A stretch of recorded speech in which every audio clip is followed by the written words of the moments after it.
Hello. Well, I just want to bring something to light and explain a little. As we all know, that there's been a epidemic across Canada, the United States, and Mexico, in the form of our indigenous people being murdered and are missing, and nobody really taking any responsibility for it. Nobody's keeping count. More or less, it's like it's a free for all on indigenous people right now. To be an indigenous person, you are 10 times more in danger than any other demographic.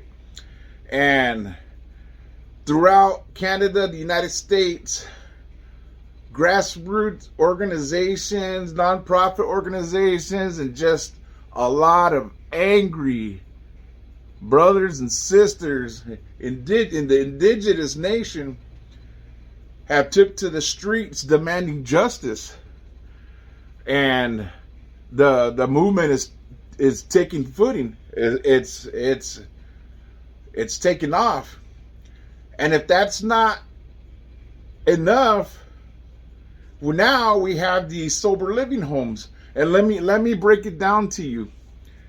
If somebody can impersonate being a medical provider and then go to the government and say, look, I've identified a problem. The Native American community needs rehab centers. We need to rehabilitate them so they can have healthy lives.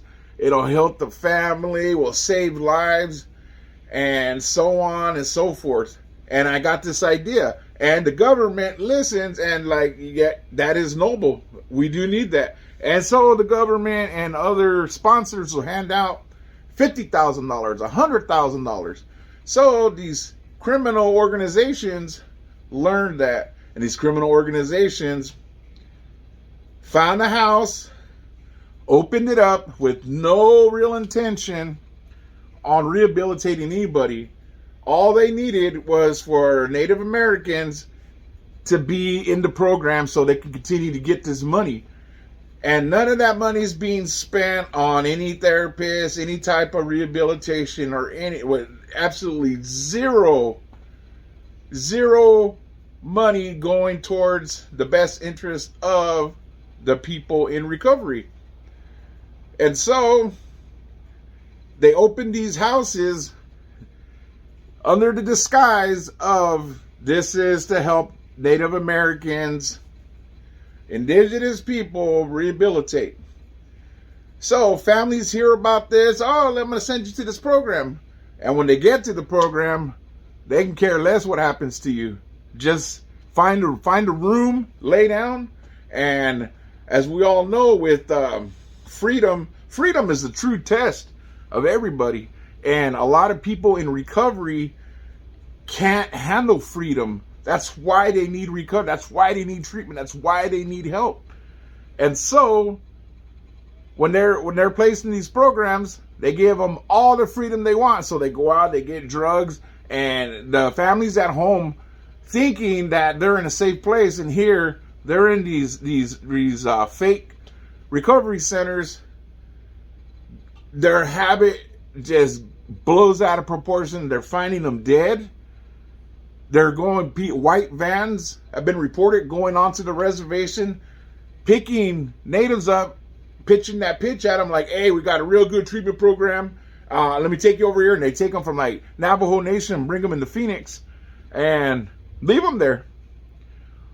There's some people that get there that really want recovery, and when they're there, they're just like, hey, this place is crazy. So they go to leave, and they're like, hey, I need to ride back. And they're like, nope.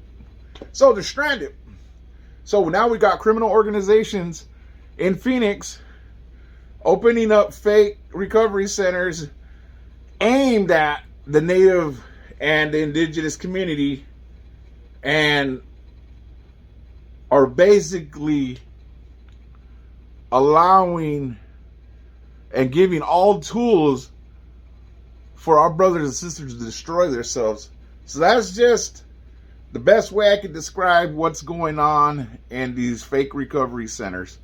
So the more I learn, the more that comes to me, I'll share with the community. But as right now, that's what's going on. And I want to thank Frank's Vibes on YouTube for helping bringing not only the MMIP movement to light, but native issues from Oklahoma City, Rapid City, Parker, from Yakima, Washington. Thank you, Frank's Vibes. You're truly doing something. See, there's a lot of people out there that are saying, hey, I'm trying to reconnect the raza. I'm trying to make it better for my community, but not doing nothing about it. Frank, you're a real one.